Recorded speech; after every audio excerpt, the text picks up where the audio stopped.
Olá, a graça e a paz do Senhor seja com todos vocês. Neste vídeo nós vamos falar sobre o que é ser considerado louco para a Bíblia e especificamente para o Senhor Jesus. Porque existem muitos loucos por aí que não necessitam de usar remédios controlados e nem estar presos, amarrados a camisas de força.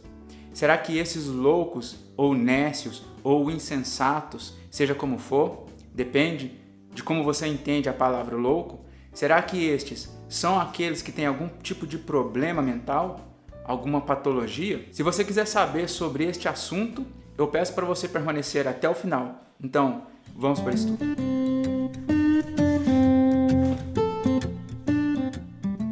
Então, irmãos, é muito importante nós sabermos por que a Bíblia se refere dessa forma a certos comportamentos de pessoas.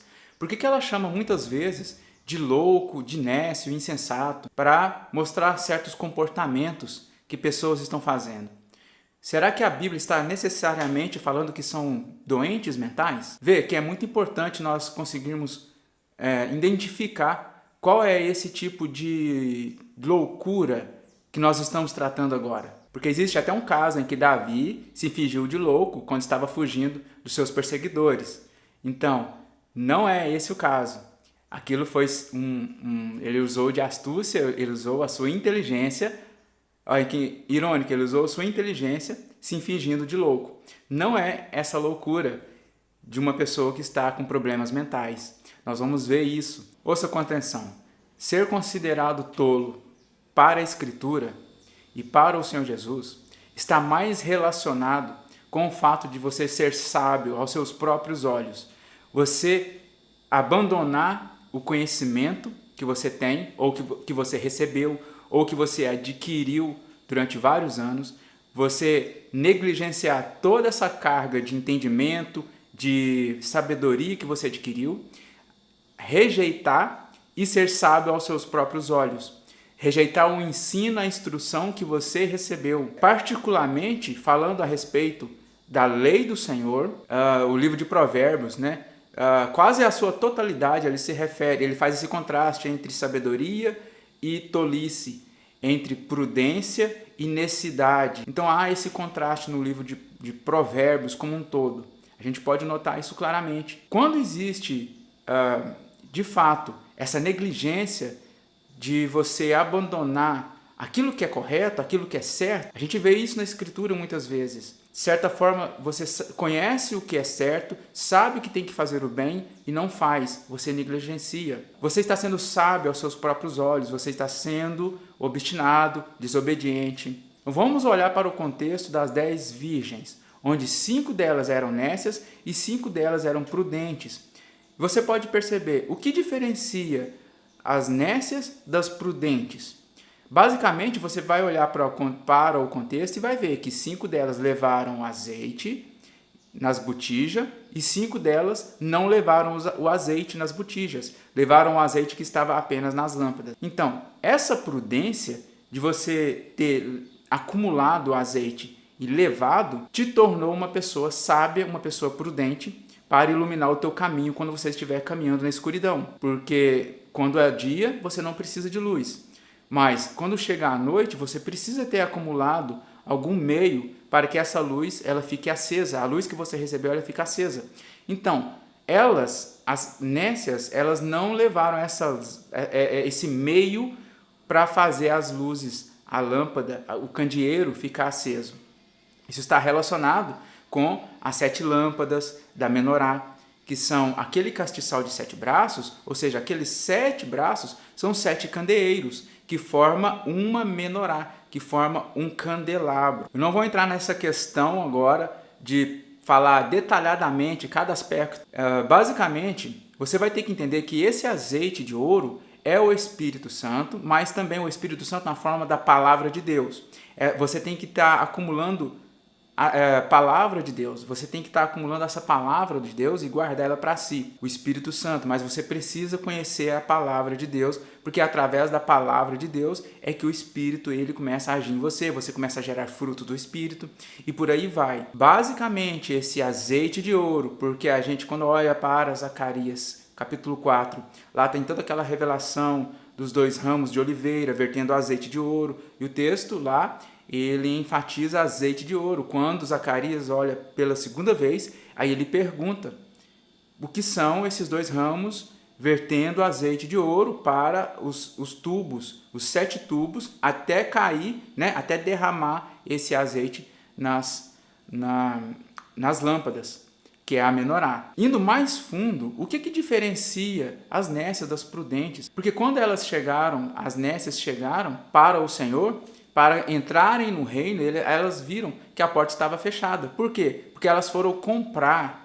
Elas saíram para comprar. As prudentes não compartilharam, porque não era época, não era tempo de compartilhar a palavra de Deus, esse azeite, porque é tempo de grande tribulação. Era de noite, é um contexto onde não compra, não vende. Todo aquele contexto que nós conhecemos da grande tribulação, onde a igreja permanecerá aqui, uma parte no deserto, sendo alimentada e guardada pelo Senhor, porque ela voará com asas da grande águia, e uma parte irá testemunhar em Jerusalém. Então, 2 testemunhas não dormem, elas é que gritam: eis o noivo, saí-lhe ao encontro.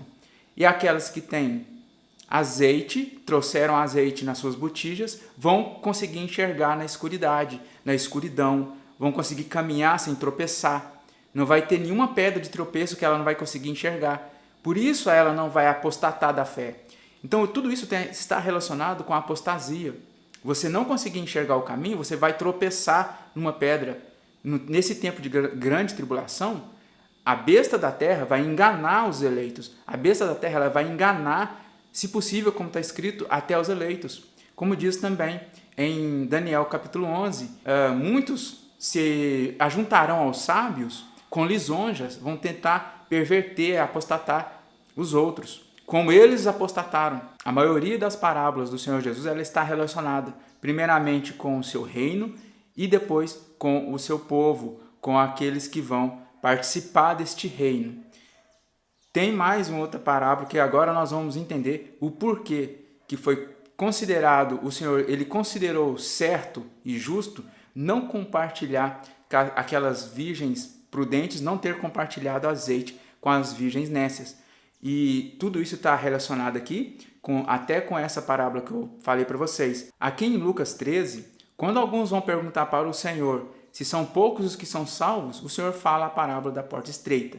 Aí ele fala que quando a porta do reino se fechar, vai ficar muitos do lado de fora, batendo: Senhor, Senhor, abre-nos a porta. Semelhantemente na parábola das 10 virgens. E também outras muitas parábolas que ele conecta através dessas frases. Senhor, Senhor, abre-nos a porta. Senhor, Senhor, não expelimos demônios, não profetizamos em teu nome, não fizemos muitos milagres, muitas curas em teu nome.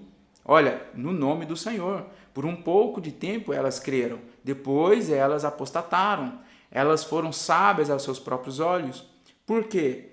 Vou ler a partir do verso 24, Lucas 13. Respondeu-lhes: esforçai-vos por entrar pela porta estreita. Pois eu vos digo que muitos procurarão entrar e não poderão. Verso 25. Quando o dono de casa se tiver levantado e fechado a porta do reino, e vós, do lado de fora, começardes a bater, dizendo, presta atenção, isso vai ser a mesma coisa que as virgens nécias fizeram lá no capítulo 25. Está tudo conectado, irmãos. Presta atenção. Senhor, abre-nos a porta. Ele vos responderá, não sei de onde sois.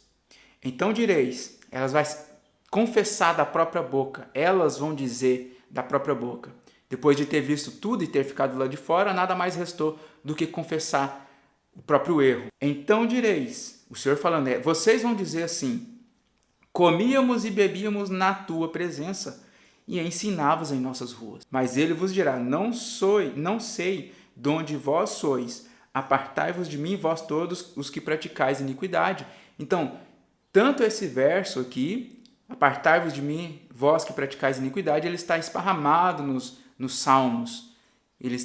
Essa frase ela está nos Salmos, e geralmente Salmos de Davi, os Salmos que Davi compôs. Então, vocês poderão ver que esse contexto aqui, ele está conectado com as 10 virgens, porque elas também chegaram e bateram na porta: Senhor, Senhor, abre-nos a porta. Aí foi justo não ter compartilhado o azeite dourado, o azeite, a palavra de Deus. Por quê? Porque elas bebiam e comiam.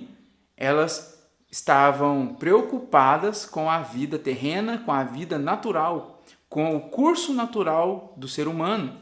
Como nos dias de Noé, comiam, bebiam, plantavam e edificavam, casavam e davam-se em casamento. Assim foi nos dias de Ló: comiam, bebiam, plantavam e edificavam, casavam e davam-se em casamento. Assim será na vinda do Filho do Homem. Não é verdade? Então, todo esse contexto aqui das 10 virgens e de ser sábio aos seus próprios olhos, de ser considerado um tolo, um nécio, está relacionado a você negligenciar a palavra de Deus, rejeitar o que a palavra diz, não acumular azeite de ouro e ficar comendo e bebendo, tendo uma vida natural, uma vida carnal diante do Senhor. Porque Ele mesmo vai falar: vocês vão dizer, nós comíamos e bebíamos na tua presença, enquanto ensinavas nas nossas ruas. Então, irmãos, a palavra de hoje é essa e eu agradeço por vocês terem permanecido até o final.